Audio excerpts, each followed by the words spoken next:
Avant de commencer la méditation proprement dite, on peut prendre 2-3 minutes pour juste se poser. Donc garder l'attention sur le corps et les sensations du corps, de la respiration, pour bien s'ancrer dans l'instant présent.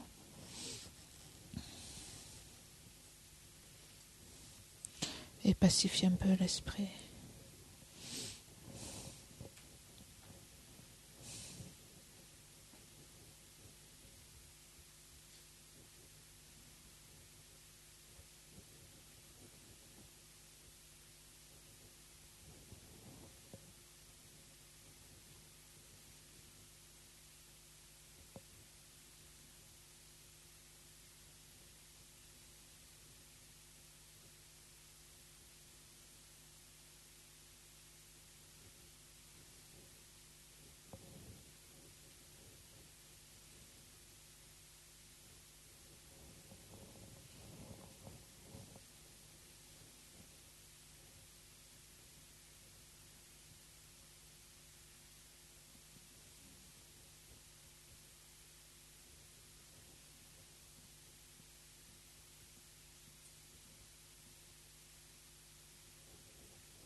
Donc, ayant visualisé les objets de refuge, nous pouvons prendre refuge et développer la bodhicitta.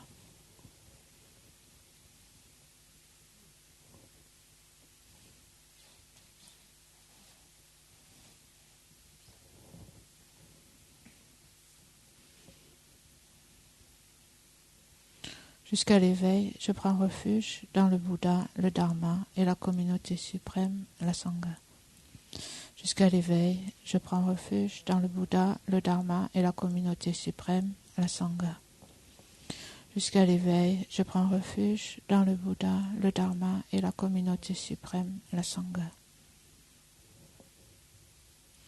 Grâce aux 2 accumulations rassemblées par mes pratiques de la générosité, etc., puissais-je devenir un Bouddha afin d'être bénéfique à tous les êtres. Grâce aux 2 accumulations rassemblées par mes pratiques de la générosité, puissais-je devenir un Bouddha afin d'être bénéfique à tous les êtres. Grâce aux 2 accumulations rassemblées par mes pratiques de la générosité, puissais-je devenir un Bouddha afin d'être bénéfique à tous les êtres. Donc nous générons la motivation de faire cette méditation, donc d'accumuler à la fois sagesse et méthode grâce à cette méditation, et que cela devienne la cause pour devenir un Bouddha pour le bien de tous les êtres.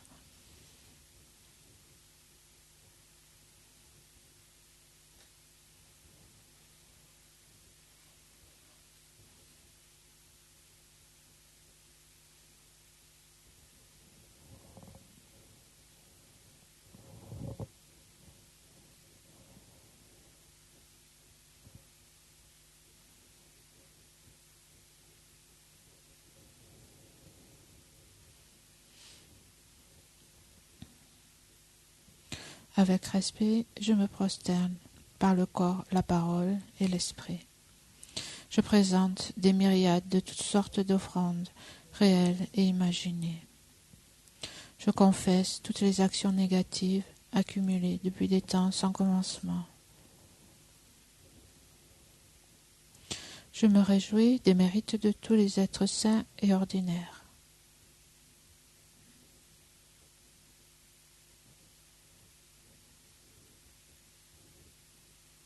ô maîtres et Bouddhas, demeurez, je vous prie, jusqu'à la fin du samsara et tournez la roue de Dharma pour les êtres.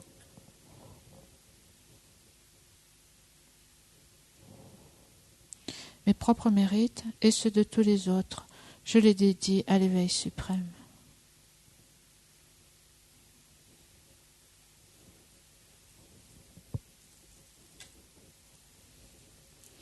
Cette terre, ointe d'encens, jonchée de fleurs, ornée du mont Méru, des 4 continents, du soleil et de la lune, je la visualise comme un champ de Bouddha et l'offre. Puissent tous les êtres jouir de cette terre pure.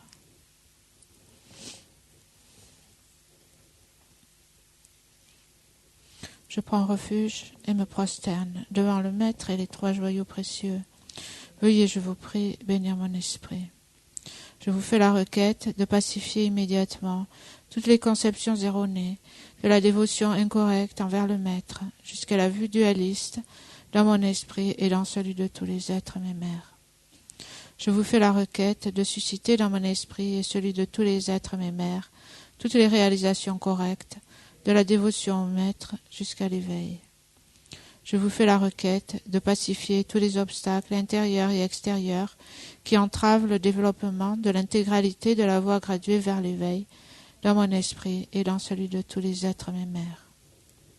Je prends refuge et me prosterne devant le Maître et les 3 joyaux précieux. Veuillez, je vous prie, bénir mon esprit.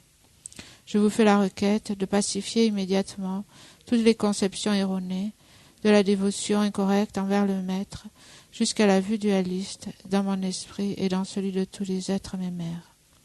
Je vous fais la requête de susciter dans mon esprit et celui de tous les êtres mes mères toutes les réalisations correctes de la dévotion au Maître jusqu'à l'éveil. Je vous fais la requête de pacifier tous les obstacles intérieurs et extérieurs qui entravent le développement de l'intégralité de la voie graduée vers l'éveil dans mon esprit et dans celui de tous les êtres mes mères. Je prends refuge et me prosterne devant le Maître et les 3 joyaux précieux. Veuillez, je vous prie, bénir mon esprit. Je vous fais la requête de pacifier immédiatement toutes les conceptions erronées de la dévotion incorrecte envers le Maître jusqu'à la vue dualiste dans mon esprit et dans celui de tous les êtres mes mères. Je vous fais la requête de susciter dans mon esprit et celui de tous les êtres mes mères toutes les réalisations correctes de la dévotion au Maître jusqu'à l'éveil.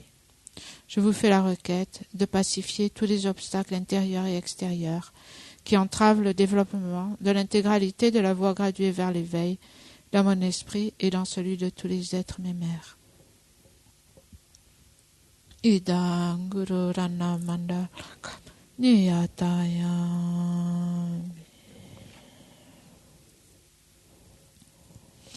Précieux et glorieux Maître Racine, veuillez demeurer sur le lotus et le disque de lune au-dessus de ma tête.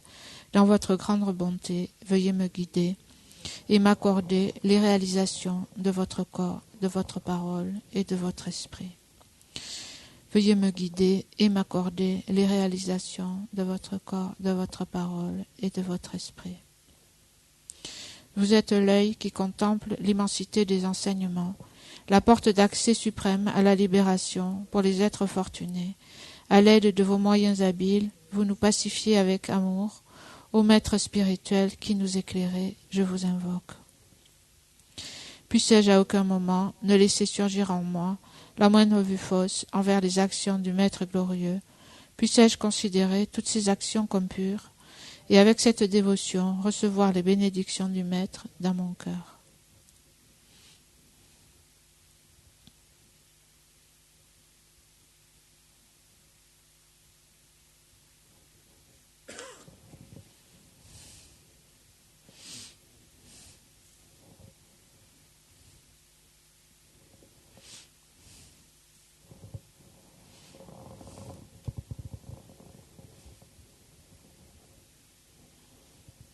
Donc ce matin, nous avons entendu parler dans l'enseignement de, en fait, la concentration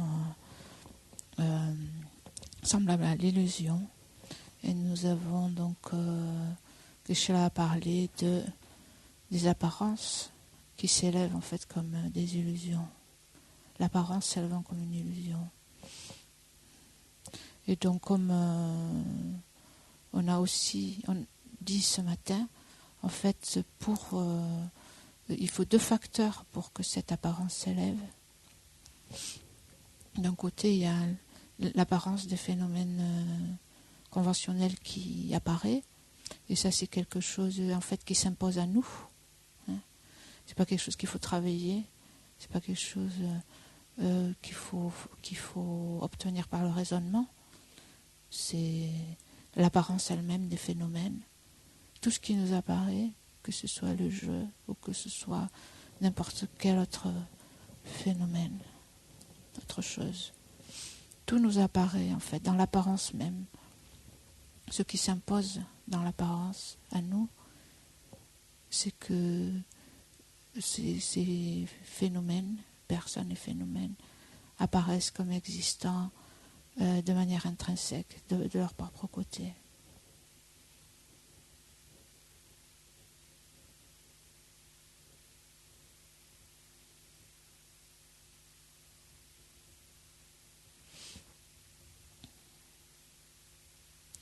Et donc, pour arriver à voir en fait ces apparences comme des illusions, comme quelque chose de faux, comme cette apparence en fait d'existence inhérente comme étant fausse, pas vraie en fait. Pour cela, il faut le deuxième facteur, la présence du deuxième facteur, c'est-à-dire il faut avoir analysé le sens de la vacuité. C'est-à-dire qu'il faut déjà avoir réalisé d'une certaine façon, compris d'une certaine façon, l'absence d'existence inhérente.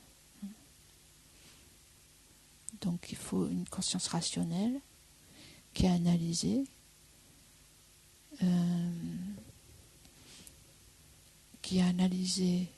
les apparences et qui a compris en fait que tous ces phénomènes sont dénués d'existence en soi ou intrinsèque. Et c'est simplement en relation avec une telle compréhension que les apparences, donc suivant une telle compréhension, que lorsque les apparences s'élèvent, on comprendra que ce que l'on voit n'est pas vrai en réalité. Comme une illusion, comme un rêve.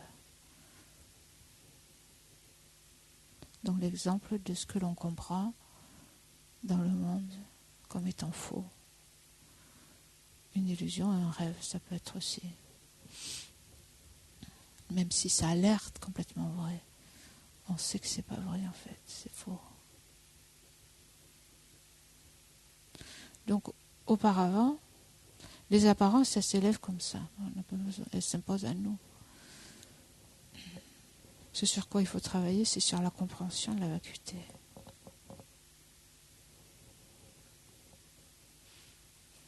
Donc, comme on l'avait dit la dernière fois, par exemple, à travers l'analyse en 4 points.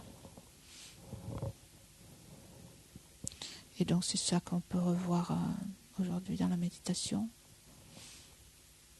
L'absence d'existence inhérente ou intrinsèque de la personne à l'aide de l'analyse en 4 points.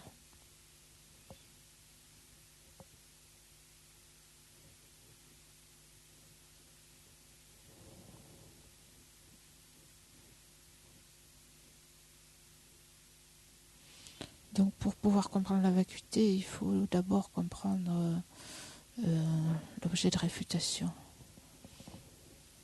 Qu'est-ce qu'on nie dans la vue de la vacuité? Il faut prendre la mesure de cette existence intrinsèque ou véritable, ou de son propre côté indépendante. Donc c'est le premier point. Acquérir la certitude de l'objet de réfutation, le soi existant intrinsèquement. Et ça, quand dans la méditation, dans la pratique, évidemment on peut en parler de ce soi, on en parle en longueur, mais ce qui est important, c'est de le reconnaître dans notre propre expérience.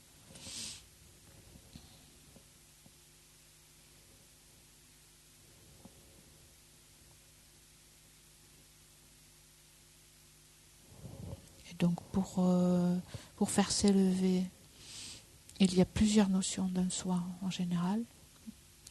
Mais pour ici, ce qu'on cherche à reconnaître, l'objet de négation, c'est un sentiment fort d'un jeu qui paraît exister de son propre côté, complètement indépendant de lui-même, sans être simplement désigné. Et ça, on peut, par exemple,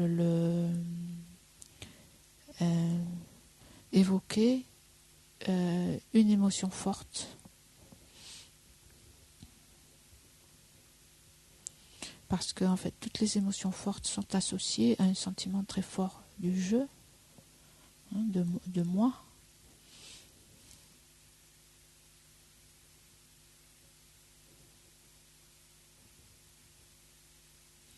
Et donc, dans la méditation, on se souvient d'une émotion, d'une occasion.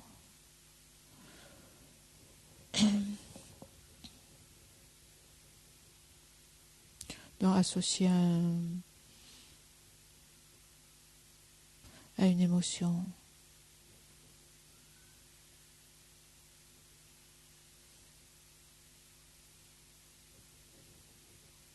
Comme une émotion de colère, ou si par exemple d'avoir été accusé faussement de quelque chose, ou d'être en danger, ou tout simplement analyser la manière dont le jeu apparaît à ce moment même en vous, quelque chose qui existe véritablement de son propre côté, sans être juste désigné.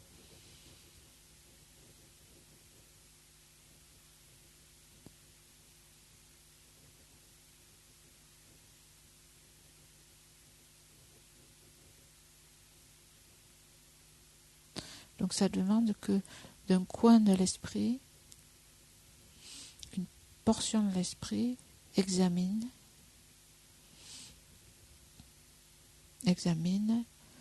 l'esprit qui saisit le jeu ou qui conçoit un tel jeu. Donc ça demande une certaine habileté.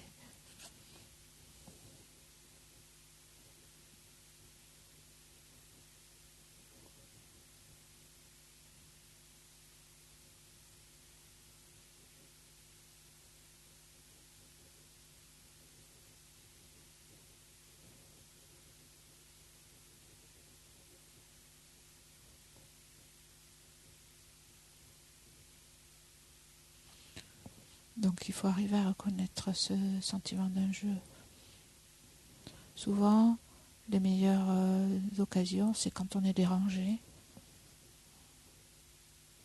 Ça peut être aussi une forte émotion positive. Mais en général, si quelque chose nous dérange, c'est comme il y a une cible. Et c'est la cible en fait.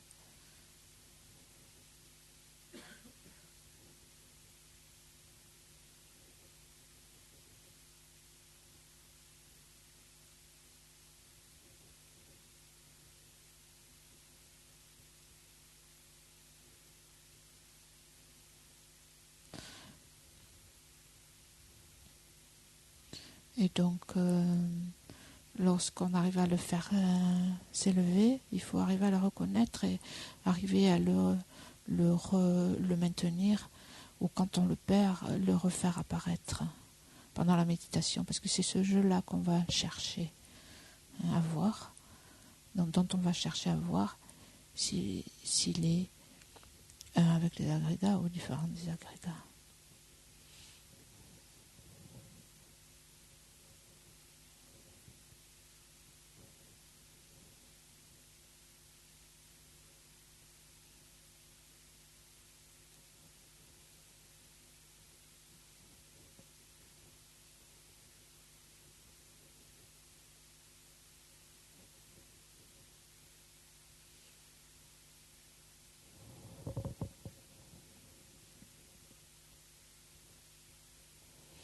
Donc le deuxième point dans l'analyse,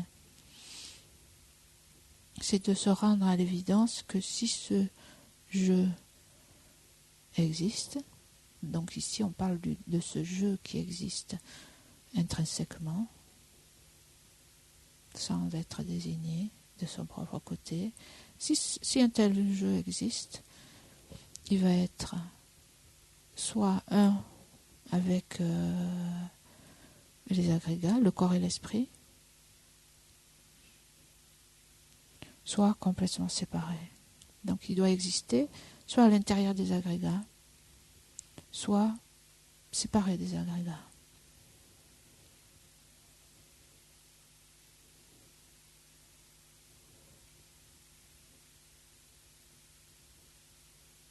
Donc il n'y a pas de troisième possibilité donc de troisième façon dont il pourrait exister. Et donc il faut s'assurer de ça.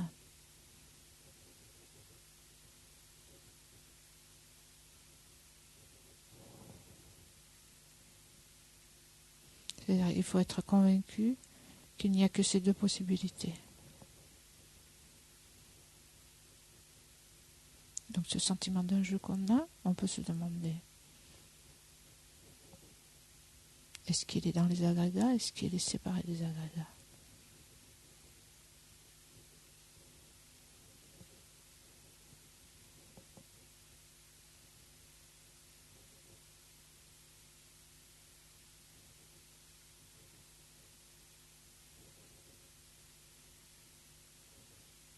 Et donc comme ici on est dans le contexte d'une existence intrinsèque inhérente,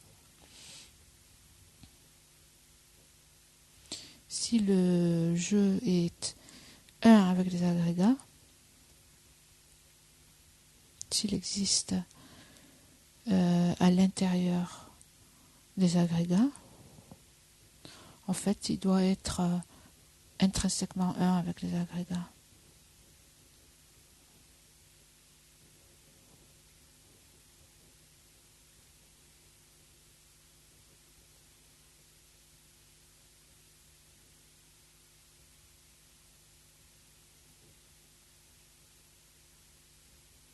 Parce qu'ici on est dans le cadre d'une existence véritable, indépendante de son propre côté. Et donc on peut examiner le cas où si le jeu était intrinsèquement 1 avec les agrégats, identiques aux agrégats.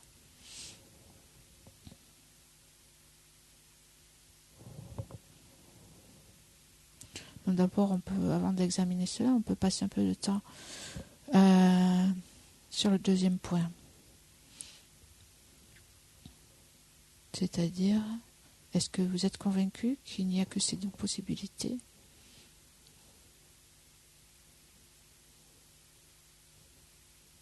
Et que si un tel jeu était dans les agrégats, il devrait être inséparable.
Donc si un tel jeu était 1 avec les agrégats,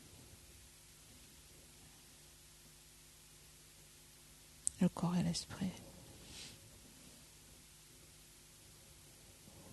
ça voudrait dire qu'il serait identique en tout point. Soit à un des agrégats, soit à l'ensemble.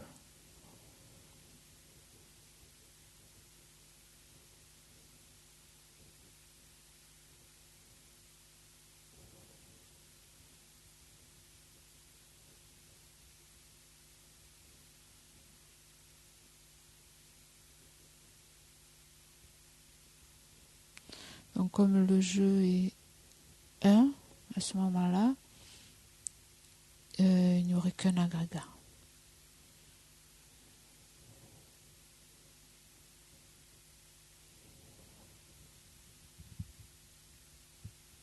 On peut analyser quelles seraient les fautes, les écueils qui s'ensuivraient de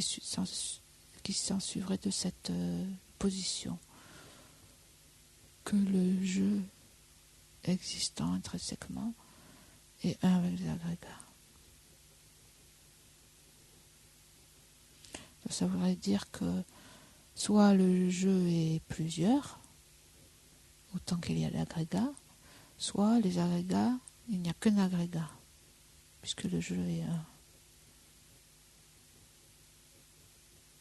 C'est-à-dire les agrégats, les constituants psychophysiques d'une personne.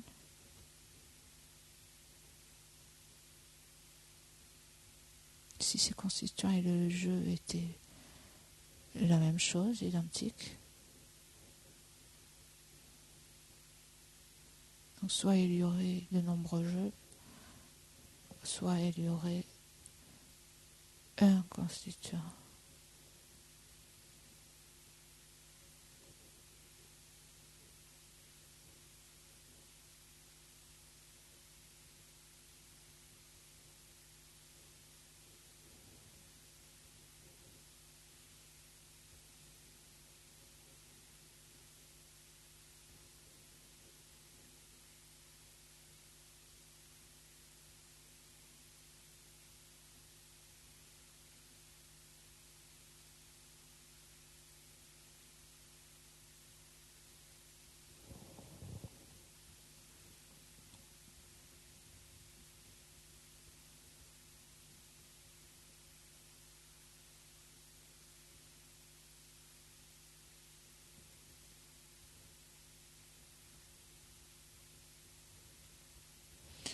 Si le jeu était identique aux agrégats, si c'était la même chose que les agrégats, à ce moment-là, on n'aurait pas besoin de parler d'un jeu, puisqu'il y a déjà des agrégats.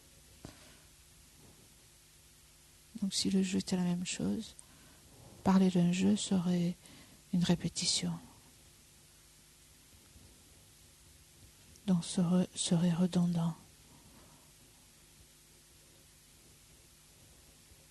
Ce serait inutile.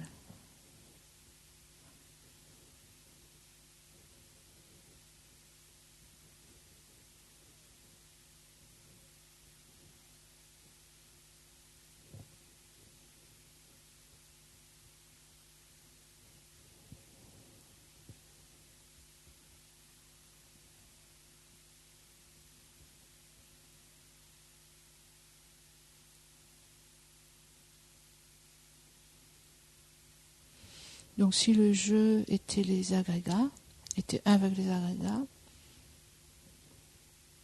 donc le jeu ne pourrait pas posséder les agrégats. Il n'y aurait personne pour posséder un corps ou un esprit, puisque le jeu serait les agrégats.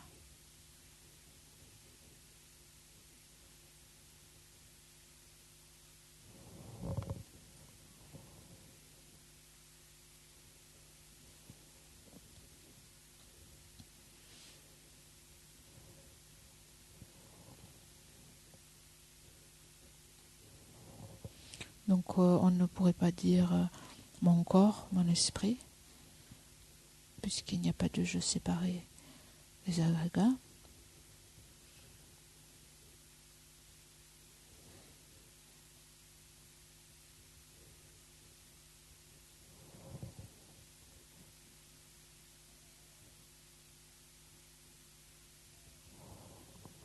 Donc il n'y aurait plus de jeu possesseur.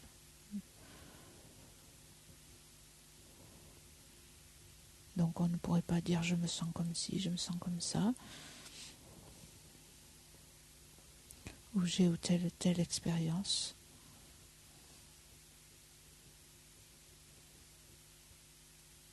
Parce que cela implique en fait un jeu qui possède un corps ou une expérience de la conscience.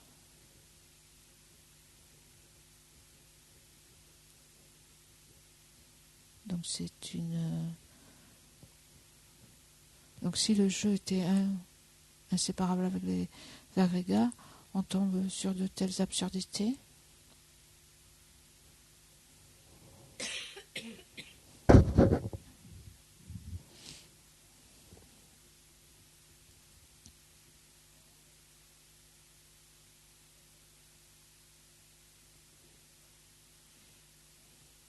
De la même façon, lorsque la personne meurt et est incinérée, si le jeu était avec les agrégats, tout serait incinéré avec le corps.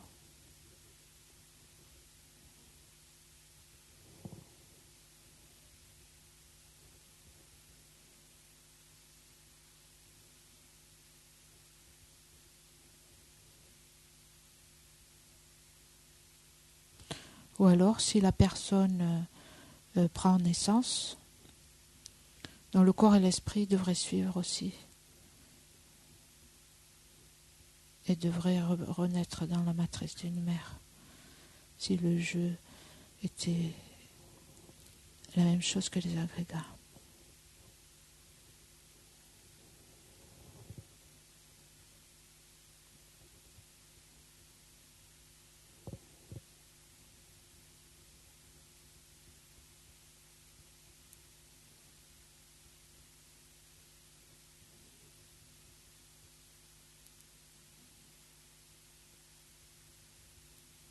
Maintenant, si on analyse le point suivant,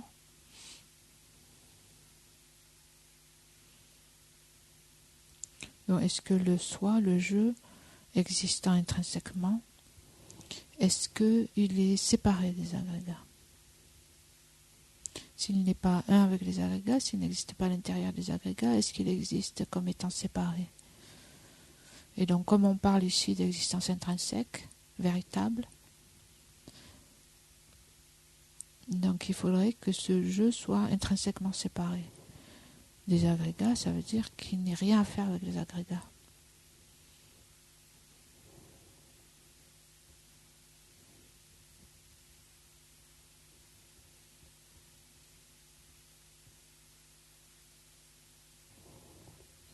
Ce qui veut dire que si on fait abstraction d'un corps et d'un esprit, d'une conscience, qu'on les élimine complètement, on devrait rester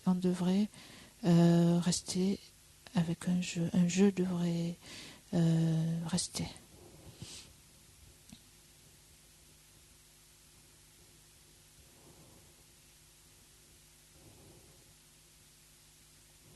C'est-à-dire quelque chose qui existerait complètement indépendant du corps et de l'esprit.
Donc si le jeu était intrinsèquement séparé des agrégats, donc on ne pourrait pas dire je suis malade, je vais bien, donc en fonction de l'état du corps.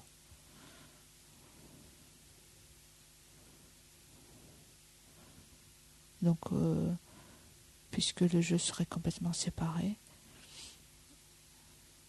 donc il n'y aurait pas de relation avec des agrégats qui font une expérience de maladie, de bonne santé. Tout comme quand quelqu'un d'autre est malade, nous ne disons pas je suis malade.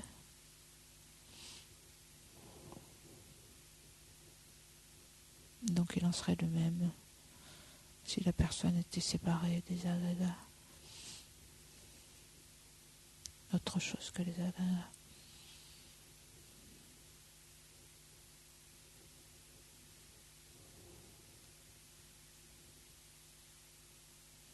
Donc on ne pourrait pas dire je vieillis, j'ai faim.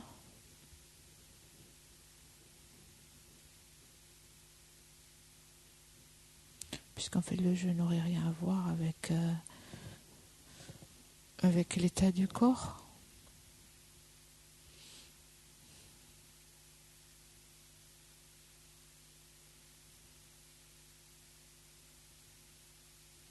Donc le jeu ne ferait pas l'expérience des agrégats,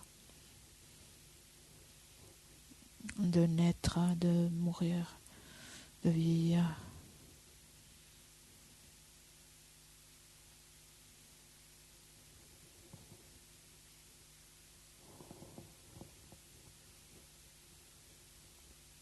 Donc essayer de penser aux conséquences absurdes du fait de considérer en fait un jeu complètement séparé des agrégats.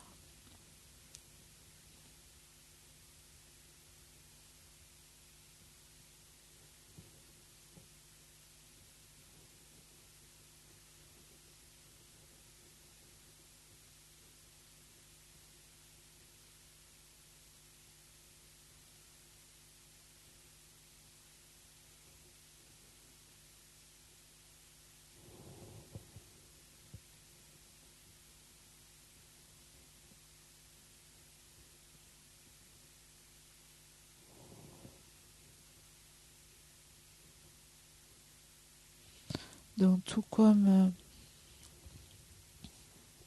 dans le troisième point, nous avons médité sur la possibilité d'avoir un jeu existant intrinsèquement avec les agrégats, et nous avons trouvé toutes ces conséquences absurdes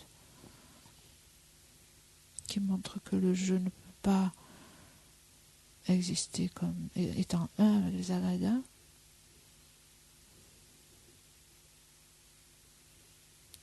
Et maintenant, nous voyons que il est également absurde de considérer un jeu existant de façon intrinsèque comme étant séparé des agrégats.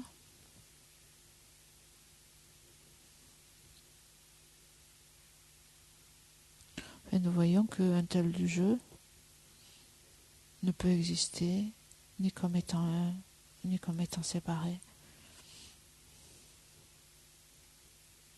Donc la conclusion est qu'un tel jeu n'existe pas.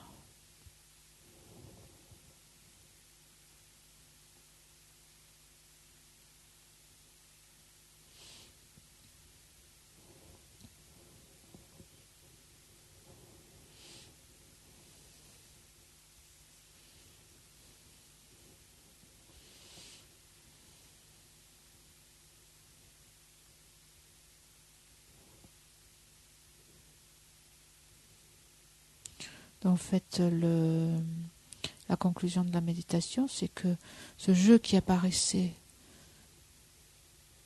de façon si intense, si forte au début de la méditation,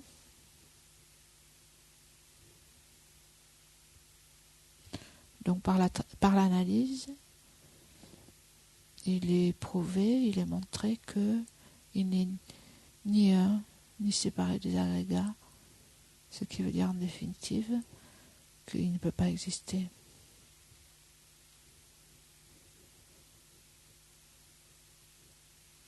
Et donc quand vous arrivez à cette conclusion, vous vous concentrez sur cette absence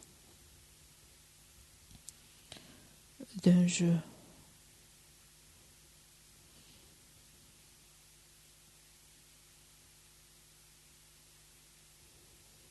dans le fait de ne pas trouver cet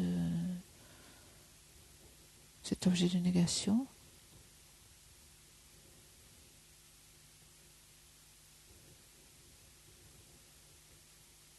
Donc c'est ça la réalisation de la vacuité du jeu.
Et donc, si le jeu n'existe pas de façon intrinsèque, comment existe-t-il? Donc, il existe comme étant simplement désigné, imputé par l'esprit sur sa base valide, c'est-à-dire les agrégats.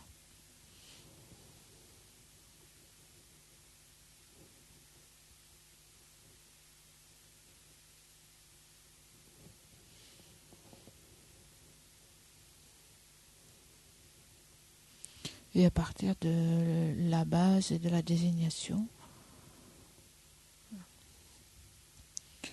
cette personne peut fonctionner comme personne.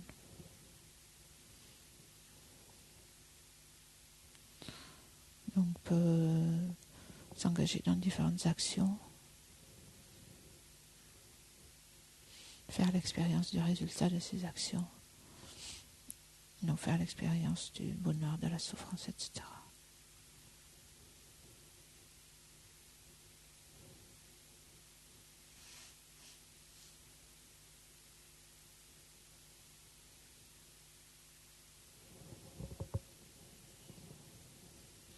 Donc nous dédions l'énergie positive de cette méditation pour que le précieux esprit de Bodhicitta naisse dans nos cœurs et dans ceux de tous les êtres, et aussi pour que la précieuse sagesse qui réalise la vacuité se développe dans nos esprits, dans celui de tous les êtres.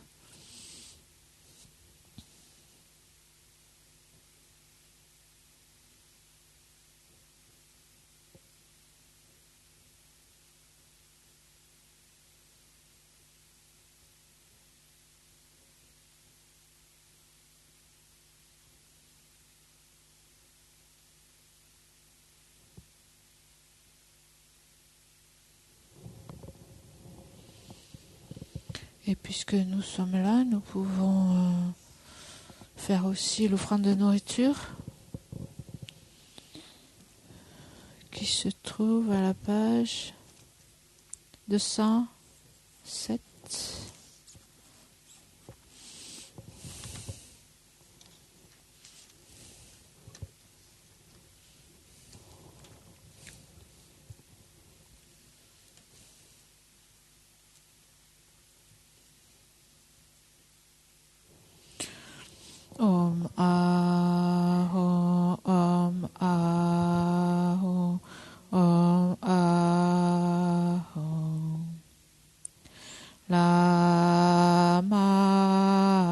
Sangye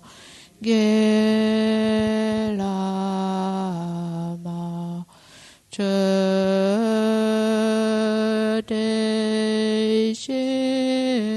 Lama Gedente Kongije Polama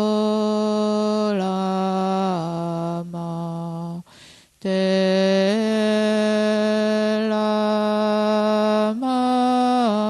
Nala Shepa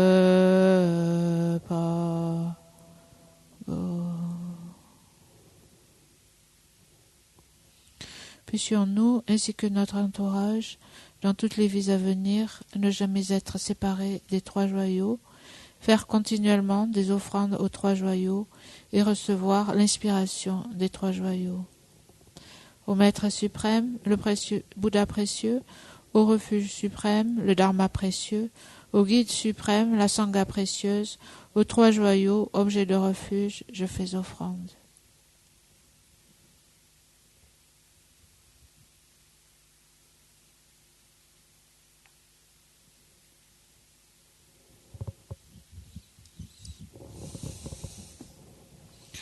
Donc on se retrouve à 3 heures pour la discussion.